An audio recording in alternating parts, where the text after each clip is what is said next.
So, ang ingredients ko ay itong kunting karne, tsaka bawang, then kunting fried shrimp, or tinatawag dito na sharin, at tsaka itong upo. Hiniwa ko lang siya ng pahaba, tsaka panipis para madali siyang maluto. Lagyan natin ng kunting mantika. Tapos, ilagay po natin ang bawang. Tapos, ang karne. Sangkot lang natin siya. Tapos, ilagay natin yung shrimp. Tapos, itong upo. Haluin lang ng maayos.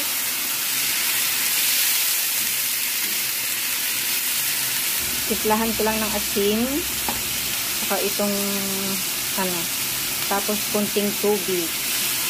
Para maluto. And ayan guys, luto na siya. Pwede na